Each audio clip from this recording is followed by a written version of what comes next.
Bienvenue sur Tsunami IA, le podcast dédié à la déferlante de l'intelligence artificielle. Je suis Dimitri, votre hôte, et avec l'aide de mes assistants IA Josh et Juniper, nous allons naviguer ensemble à travers cet océan de changements technologiques. Si vous aussi vous avez le sentiment que l'IA est un changement majeur sur lequel il faut réfléchir et s'informer, ce podcast est fait pour vous. Nous explorons, nous décryptons et surtout, nous essayons de surfer sur cette immense vague de transformation que l'IA apporte à notre société.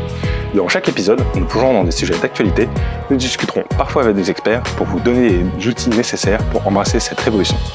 Est-ce que vous êtes prêts à plonger avec moi ? Alors cette semaine, on parle d'un bug qui a impacté des centaines d'entreprises, d'un futur problème de stock de puces IA et du dernier modèle d'OpenAI.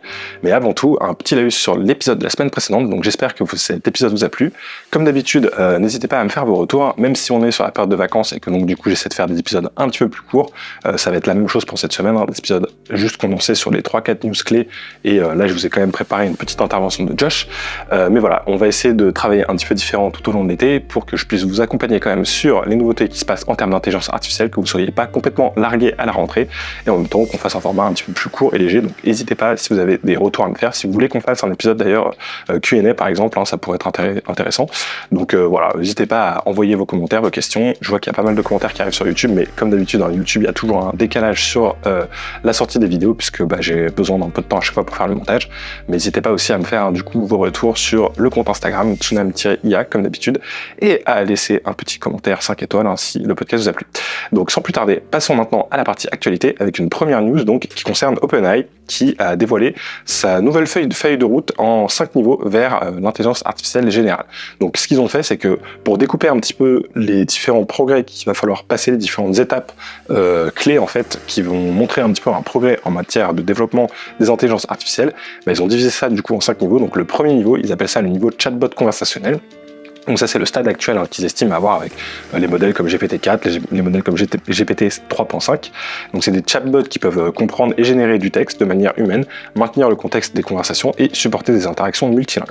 Le niveau 2 qu'ils sont en train d'essayer de viser en ce moment, c'est justement a priori il serait assez proche de ce stade-là, c'est un modèle qu'ils appellent le résolveur de problèmes au niveau humain. Et donc l'IA à ce niveau peut résoudre de manière indépendante des problèmes complexes grâce à un raisonnement logique avancé et à une compréhension contextuelle. Donc à voir un petit peu ce qu'ils entendent par résolution de problèmes et quelle complexité de problèmes on pourrait éventuellement résoudre avec ces IA. Mais voilà, c'est a priori un niveau sur lequel ils sont assez proches, donc j'attends un petit peu de voir ce qui sortira avec peut-être le modèle qui s'appellera GPT-5, du coup, qui sera peut-être justement capable de résoudre ces problèmes qui sont un peu complexes. Le niveau 3, ce serait le niveau d'agent autonome, donc ce serait un système d'IA capable de réaliser des tâches et de prendre des décisions de manière autonome en fonction des objets et préférences des utilisateurs. Donc ça, c'est plutôt intéressant parce qu'on ajoute cette particularité où on peut vraiment faire des actions, avoir un modèle qui va pouvoir à la fois comprendre ce qui se passe et puis derrière faire les actions, ce qui n'est pas du tout le cas aujourd'hui de ChatGPT. Et d'ailleurs, ça me fait penser en fait que c'est intéressant de voir que ce système de niveau nous donne aussi un peu plus de contexte sur ce qu'est capable de faire aujourd'hui un modèle type chatbot et ce qu'il n'est pas capable de faire. Et donc on voit que tout simplement la résolution de problèmes un petit peu de niveau humain, c'est quelque chose qui n'est pas possible aujourd'hui. C'est pour ça que souvent, des fois, on me pose la question de pourquoi j'essaie de faire cette action à ChatGPT, pourquoi ça fonctionne pas. ChatGPT aujourd'hui, il va faire que construire du texte de façon probabilistique entre guillemets, donc en se basant sur les informations que lui sur lesquelles il a été entraîné. Donc on peut faire des choses assez impressionnantes à partir de ça, mais il y a plein de choses qu'on ne peut pas faire. Et si on demande des choses trop complexes à ChatGPT, il est vraiment incapable de construire tout un cheminement d'action pour comprendre le cheminement qu'il va falloir faire pour atteindre un objectif final. Donc si on lui pose des questions un peu trop complexes, il ne sera pas vraiment capable de le faire. Et surtout, il ne saura pas nous dire quand il n'est pas capable de faire quelque chose, et ça c'est un véritable piège. Vous pouvez tester ça typiquement, ChatGPT, si vous lui posez des questions sur des actualités auxquelles il n'a pas accès, puisque encore une fois, ChatGPT, même s'il peut accéder à Internet, il n'a pas accès à l'ensemble de tout ce qui est sur Internet, il a accès uniquement à certains sites qui ont accepté de pouvoir être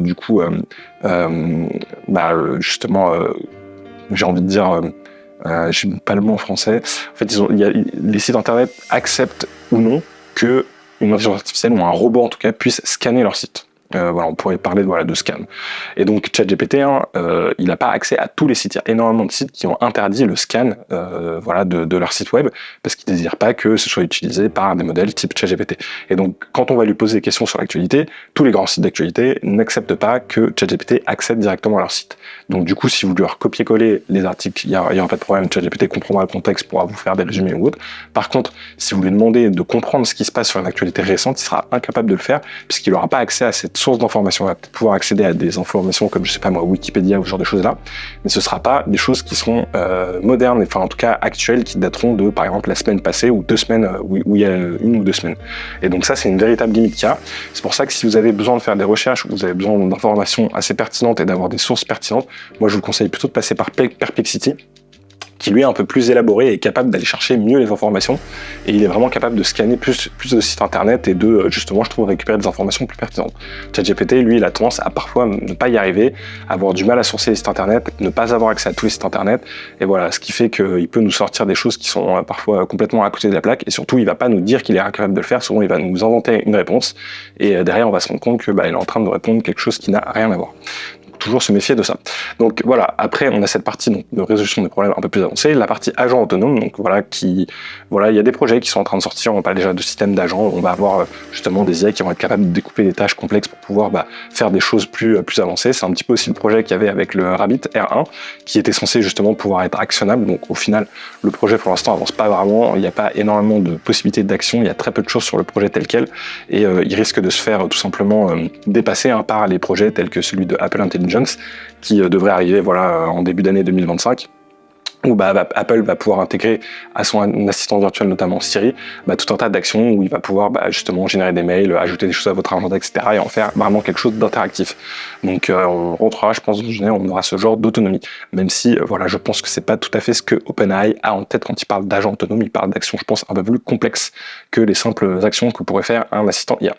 Ensuite, on a le niveau 4 qui serait l'innovateur, où là, l'IA serait capable de générer des nouvelles idées et de contribuer à la recherche et au développement, pouvant ainsi aider aux découvertes scientifiques et aux avancées technologiques. Donc l'IA, aujourd'hui, elle aide déjà à faire des avancées en matière de recherche et autres, mais c'est pas l'IA en autonomie qui est capable de faire ça. C'est juste qu'on va utiliser une petite brique d'IA dans tout un processus qui est bien, lui, fait par des humains, pour justement avancer sur certains sujets bien spécifiques, et on va souvent utiliser l'intelligence artificielle pour faire de l'analyse de données, récupérer des données assez grandes pour entraîner des modèles qui vont avoir derrière une tâche bien spécifique. Donc ça, c'est quelque chose qu'on est capable de faire, mais c'est pas l'IA qui le fait en autonomie. Là, l'idée, c'est que l'IA pourrait faire ce genre de progrès, mais en le faisant en toute autonomie. Et le dernier niveau, ce serait l'IA organisationnelle, le niveau 5, où là, le système d'IA serait capable de gérer et d'exécuter des tâches dans divers domaines au sein d'une organisation, intégrant la prise de décision et l'exécution opérationnelle. Donc là, ce serait un petit peu un niveau encore supplémentaire, où l'intelligence artificielle serait capable carrément de prendre des décisions à l'échelle d'une entreprise. Et donc ça, je pense qu'on en est encore assez loin aujourd'hui. Et par contre, avec ce niveau 5, je pense qu'on se rapprocherait de ce qu'on peut appeler aujourd'hui l'intelligence artificielle générale, même si c'est un mot qui fait un peu débat, qui est pas très bien défini. Et je pense que c'est sûrement aussi pour ça que OpenAI a voulu faire ce système en 5 niveaux. Peut-être parce que quand on parle d'intelligence artificielle générale, on a quelque chose qui est assez flou, qui est pas très clair. Et là, au moins, avec ces 5 niveaux différents et surtout avec des critères un petit peu pour chaque niveau, qui expliquent un petit peu ce que l'IA sera censé être capable de faire, je pense qu'on on a quelque chose qui est un petit peu plus clair. Ensuite, on a une news qui concerne YouTube, ou en tout cas les YouTubeurs qui ont été surpris par le fait que l'IA a été entraînée sur leurs vidéos. Et donc, on en parlait un petit peu la semaine dernière. On a un véritable sujet où les entreprises aujourd'hui d'intelligence artificielle ont tendance à utiliser du contenu qui est sur Internet pour entraîner leur modèle, et ce, sans souvent demander l'autorisation. Et là, typiquement, c'est ce qui s'est passé, puisqu'on a des modèles d'IA, notamment d'Apple, de Salesforce et de Anthropic, les créateurs de Claude, qui ont été entraînés sur des vidéos YouTube sans le consentement des créateurs, ce qui pourrait violer les conditions de YouTube. Ces vidéos faisant partie d'un ensemble qui s'appelait The Pile. C'est une base de données qui a été fournie par Deluter AI, qui incluait des sous-titres extraits de 173 536 vidéos et de plus de 48 000 chaînes. Donc des créateurs populaires comme MrBeast ou Marcus Brownlee ont été affectés. Les créateurs surpris et frustrés critiquent cette utilisation non consentie. Apple a précisé que son modèle d'OpenELM, entraîné sur cette base de données, n'est utilisé qu'à des fins de recherche et non pour des fonctionnalités destinées aux consommateurs. La question de la violation des conditions d'utilisateur de YouTube demeure certaine, entreprises affirment que leur utilisation des données est distincte de l'utilisation directe de YouTube. Alors c'est vrai que c'est une petite particularité puisque là c'est le texte, enfin en tout cas les sous-titres qui ont été utilisés pour entraîner des modèles, donc c'est pas directement les vidéos qui ont été utilisées. Mais voilà, ça pose quand même débat. Et donc cette base de données, voilà, est un petit peu problématique. Et c'est vrai qu'avec tous les systèmes qu'on peut avoir, des fois on a des entreprises qui vont être spécialisées dans la récupération de données, qui ensuite vont vendre ces données à d'autres entreprises qui elles vont plutôt travailler sur la partie entraînement des données. Et il n'y a pas forcément de vérification de d'où venaient exactement les données, de si les droits d'auteur ont été respectés ou autre. Et vu qu'en plus on est sur une technologie qui va très très vite, je pense que beaucoup d'entreprises prennent le risque de complètement un peu ignorer ce passage sur la partie droits d'auteur pour avancer plus rapidement et avoir des modèles qui sont capables d'entraîner sur du contenu le plus qualitatif possible, même si voilà, ce contenu est potentiellement des fois soumis à certains droits d'auteur. Donc voilà, on verra un peu comment tout ça évoluera et si derrière il y a des législations qui se font sur ce domaine-là pour limiter un petit peu les entreprises. Mais après, comme je le disais dans l'épisode de la semaine dernière, le risque c'est que plus on fait de législation pour limiter les entreprises là-dessus, plus on risque de rendre ces entraînements et ce traitement des IA uniquement accessible aux très très grosses entreprises et un petit peu bloquer les projets plus petits et aussi bloquer tous les projets liés à l'open source où voilà, on n'aura pas possibilité d'avoir accès à ce genre de données.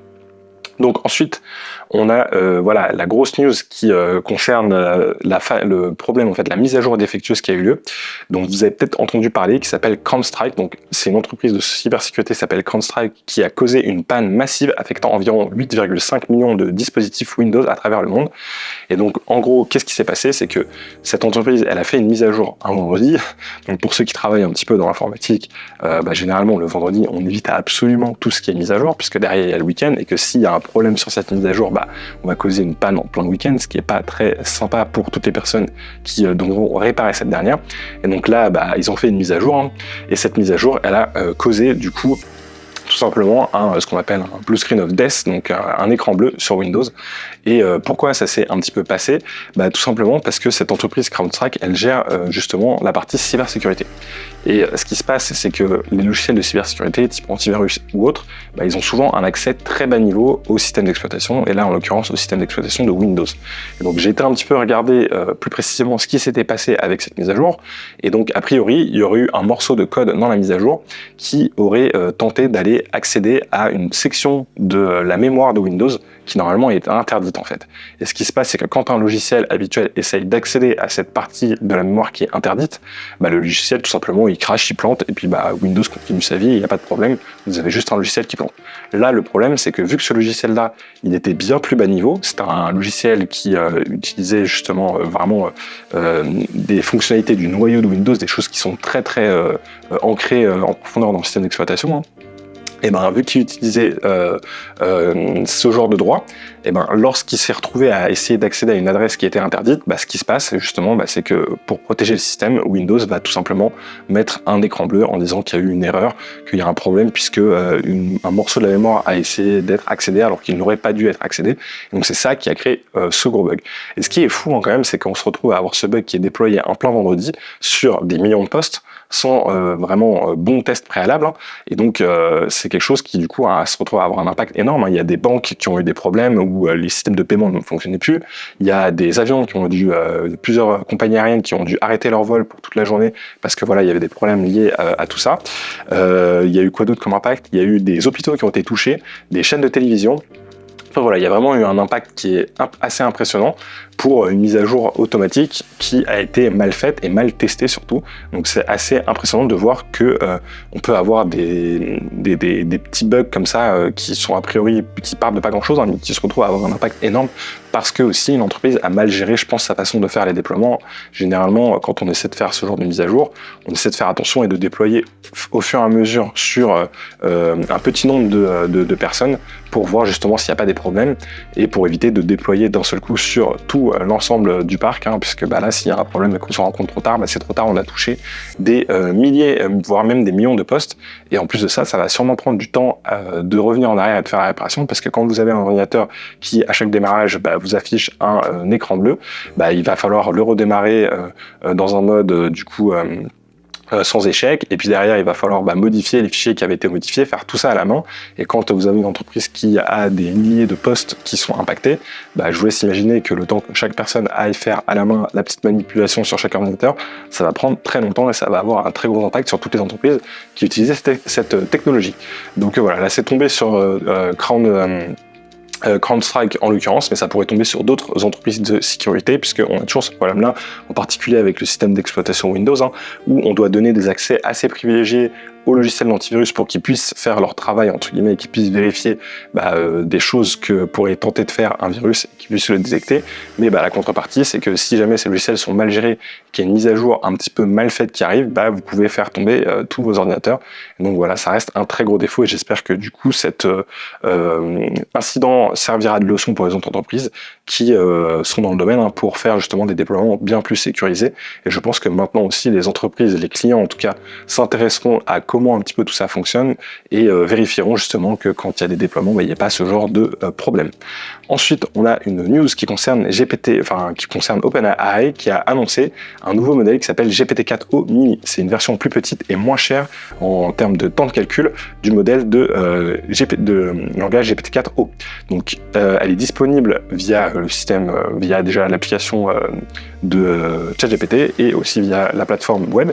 Et elle a une fenêtre de contexte de 128 000 tokens et une production maximale de 16 000 tokens. Donc, les tokens, pour rappel, c'est plus ou moins le nombre de mots, plutôt le nombre de syllabes, on va dire, c'est un peu plus juste, que un modèle est capable de garder en mémoire et de générer. Donc c'est pas un très gros modèle, mais l'avantage qui est là, c'est qu'il coûte vraiment moins cher. Il coûte 15 centimes par million de tokens en entrée et 60 centimes par million de tokens en sortie. Ce qui permet du coup de potentiellement avoir un modèle qui est un peu plus performant et moins cher. Ils ont mis l'accent a priori sur la sécurité en utilisant des filtres pour éviter tout ce qui est contenu offensant et intégrer des mécanismes justement pour éviter de générer des textes qui pourraient poser problème. Et donc ça, c'est intéressant. Pourquoi ? C'est intéressant pour tous les développeurs d'applications qui utilisent GPT-4. Peut-être qu'ils peuvent utiliser ce nouveau modèle GPT-4o Mini pour avoir des coûts un peu plus bas en termes d'utilisation de l'API de OpenAI et d'avoir un modèle qui fonctionne quand même très bien pour des tâches un petit peu basiques. Donc voilà, il a forcément un score un petit peu moins élevé que GPT-4 et a priori il se retrouve un petit peu à être assez proche de modèles similaires comme Gemini Flash par exemple, Gemini 1.5 Flash de Google ou encore Claude Haiku d'Anthropic. Mais voilà, à tester si ce modèle vous parle. Et d'ailleurs, dans le même contexte, on a un lancement qui a été fait par Mistral, qui a annoncé le modèle Nemo, qui est un modèle de 12 milliards de paramètres, qui a été développé en partenariat avec Nvidia, et qui est doté lui aussi d'une fenêtre de contexte de 128 000 tokens. Et il excelle a priori en raisonnement et en précision de codage. Et il est facile à intégrer dans les systèmes existants grâce à une architecture standard. Et il est disponible sous licence Apache 2, donc ce qui veut dire qu'il est open source. Et donc ça permet aussi de faire un équivalent un petit peu de ce que est capable le modèle GPT-4o Mini, mais de façon gratuite. Alors forcément le modèle il est un petit peu moins performant. Mais bon, c'est quand même intéressant de voir qu'on a des modèles similaires qui sont disponibles entièrement en open source et gratuitement. Ensuite, on a une news de TSMC qui prévoit une pénurie des puces IA jusqu'en 2025. Donc on a le CEO de TSMC, donc TSMC qui est l'entreprise qui construit en gros quasiment tous les processeurs aujourd'hui, de processeurs graphiques, processeurs d'ordinateurs, etc. Tout ça c'est fait par cette entreprise taïwanaise qui a quasiment un monopole en tout cas sur la création des processeurs. Et donc il prévoit que la demande pour les puces un peu plus avancées qui permettent notamment de faire des calculs d'intelligence artificielle dépassera l'offre jusqu'en 2025 voire 2026. Lors de l'appel aux résultats du trimestre 2 2024, le CEO a indiqué que l'entreprise continue d'augmenter sa capacité, en particulier pour l'emballage CoWoS, c'est un goulot d'étranglement majeur sur la partie de création de puces avancées. Et donc malgré les commentaires qu'il y a eu récemment, notamment de la part de Donald Trump affirmant que Taïwan ne donne pas suffisamment de puces aux États-Unis, le CEO Wei a confirmé que TSMC poursuivra son expansion à l'étranger, notamment en Arizona et au Japon, sans changer sa stratégie. Les nouvelles usines devraient aider à répondre notamment à la demande croissante, puisqu'en fait TSMC a une stratégie maintenant où ils ont des usines en création aux États-Unis et au Japon pour éviter d'avoir toutes leurs usines dernier cri notamment centralisées à Taïwan. ce qui permet de ne pas avoir uniquement toutes ces installations à un seul endroit, surtout que Taïwan reste une zone qui est assujettie au séisme notamment, et on l'avait vu, il y avait eu un petit retard sur la production suite à un séisme qui avait eu lieu, et donc il y a un véritable risque à avoir absolument toute la création des processeurs, et justement ces usines, elles sont très complexes, elles prennent des années à mettre en œuvre, qui sont centralisées à une seule localisation géographique. Donc en tout cas, les résultats de TSMC montrent une hausse des revenus de 40,1%, sur le glissement annuel, atteignant 673 milliards de NT dollars, donc je pense que c'est la monnaie du coup locale en Corée. Je suis désolé, j'ai pas le détail exactement. La marge du coup de l'entreprise est aussi en augmentation. Donc, bref, TSMC, c'est une entreprise qui se porte très bien, grâce justement à tout l'avènement des intelligences artificielles, puisque toutes les grandes entreprises ont besoin de TSMC pour avancer dans ce domaine. Enfin, on a une news qui concerne Google cette fois-ci. Donc on avait vu dans un épisode précédent que Google avait eu pas mal de mauvaise presse sur le fait que leur consommation énergétique est en forte augmentation, notamment à cause de l'IA. Et donc là, on a Jeff Dean, qui est le directeur scientifique de Google, qui affirme que l'IA est injustement blâmée pour l'augmentation des émissions de CO2 de l'entreprise. Donc malgré une hausse de 13% des émissions de CO2 en 2023 par rapport à l'année précédente, et de 48% par rapport à 2019, Dean précise que l'IA ne représente qu'une petite part de la consommation énergétique globale des data centers. Lors de la conférence Brainstorm Tech de Fortune, Dean a souligné que l'engagement de Google à utiliser exclusivement des énergies propres d'ici 2030 reste inchangé, bien que les progrès ne soient pas linéaires en raison de la complexité de la transition énergétique.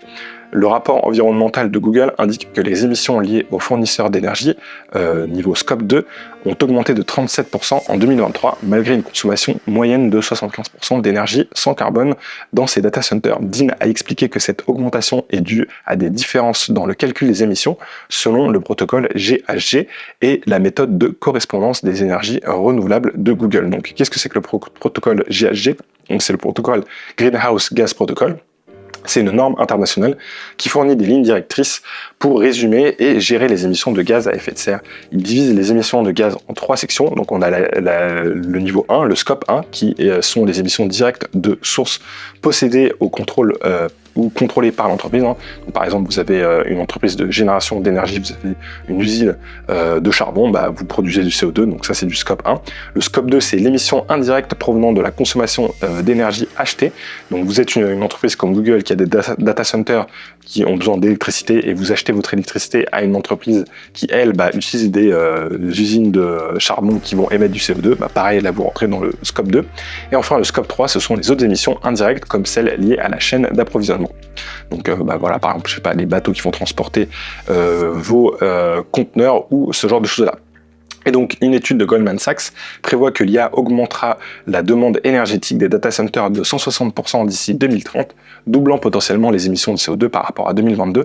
En réponse, Google continue d'investir dans des solutions pour réduire son empreinte carbone, malgré les défis posés par la croissance rapide de l'IA et des infrastructures cloud. Donc au final, je pense que la stratégie aussi de Google sur ce fait d'essayer d'atteindre en 2030 un nombre d'émissions de CO2 qui serait du coup fortement réduit. Oui, puisqu'ils veulent exclusivement d'ailleurs des énergies propres, je pense que ce qu'ils visent aussi, c'est d'avoir des fournisseurs, donc sur la partie scope 2 d'électricité, qui auront un très bon niveau d'émissions de CO2. Et c'est vrai que il y a quand même un problème d'offre et de demande. Cette fourniture d'énergie verte, elle n'est pas forcément disponible pour tout le monde. Et elle peut même coûter aussi un peu plus cher pour Google. Et donc, ils peuvent se retrouver à penser avoir eu des fournisseurs qui étaient plutôt verts et au final avoir des fournisseurs qui ne l'étaient pas. Ce qui, crée un certain challenge. Donc, on verra si d'ici 2030, ils arrivent à accomplir leur objectif. Apple aussi, il me semble, ont un objectif d'être carbone neutral, donc d'avoir aussi des émissions complètement neutres de carbone d'ici aussi 2030. Je ne sais pas si c'est des challenges qui servent à faire, mais en tout cas, on voit que c'est des progrès qu'ils continuent d'essayer de faire. Et donc voilà un petit peu pour tout ce qu'il y avait en termes d'actualité cette semaine. Donc voilà, j'espère que ce petit résumé vous aura parlé. Et moi, j'ai voulu faire quand même un petit laïus avec Josh. En fait, quand je vois un petit peu ce qui s'est passé avec le bug qu'il y a eu là sur du coup la société de cybersécurité qui s'appelle, désolé, petit trou de mémoire, CrowdStrike, voilà. Quand je vois un petit peu l'impact qu'un bug comme celui-ci a pu avoir sur vraiment de nombreuses sociétés, sur quasiment tous les clients qu'ils avaient, on se retrouve à avoir des avions qui peuvent pas décoller, on se retrouve à avoir des hôpitaux qui sont retardés dans les traitements qu'ils peuvent donner aux différentes personnes à cause de ce bug. On se retrouve à avoir des clients de taxi qui peuvent plus prendre la carte bleue, par exemple en Angleterre, il y a eu ce problème-là, parce que on a ce bug qui fait que les ordinateurs ne peuvent plus fonctionner. On se rend compte qu'on est quand même un petit peu dépendant aujourd'hui de toutes ces technologies, et qu'avec l'intelligence artificielle, c'est pas quelque chose qui va être en réduction. On va avoir justement besoin de plus en plus je pense, en tout cas, l'intelligence artificielle va prendre de plus en plus de place, et donc va être de plus en plus utilisée dans les entreprises et dans notre société.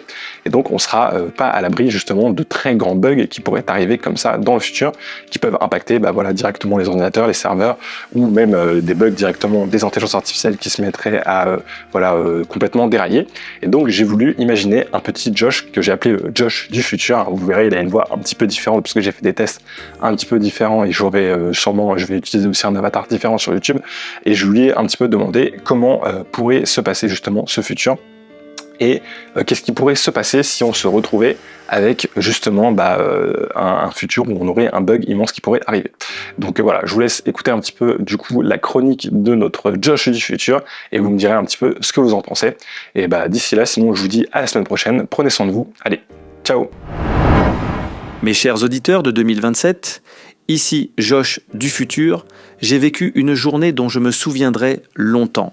Imaginez un instant que votre meilleur ami, votre assistant le plus fiable et votre collègue le plus efficace fassent à tous une crise de folie en même temps. Eh bien, c'est à peu près ce qui s'est passé hier quand Assist.ai, l'intelligence artificielle qui gère une bonne partie de nos vies, a eu un énorme bug. Tout a commencé à 8h37 précise. J'étais tranquillement en train de demander à mon assistant vocal de me faire un résumé de mes emails quand soudain, il s'est mis à me réciter la recette de la tarte aux pommes en latin. Amusant, me direz-vous.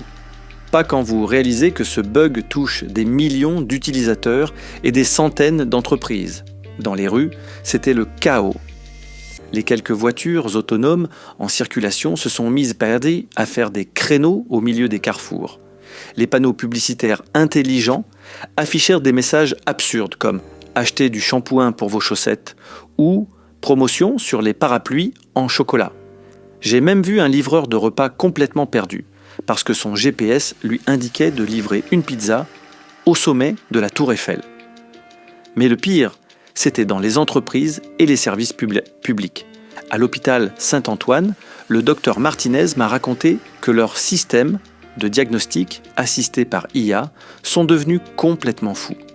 L'IA nous diagnostiquait des maladies imaginaires. J'ai dû rassurer un patient que non, il n'avait pas attrapé la grippe des licornes. Dans le secteur financier, ça a dû été la panique totale. Les algorithmes de trading se sont emballés, achetant et vendant des actions à une vitesse folle. Pendant quelques minutes, le cours de l'action d'une petite entreprise de yaourt bio a dépassé celui d'Apple. Les économistes vont mettre des semaines à démêler tout ça. Même les écoles ont été touchées. Ma nièce Zoé m'a dit que son copain de devoir, IA, s'est mis à lui enseigner la physique quantique en cours de grammaire. Pas sûr que ça l'aide pour sa prochaine dictée.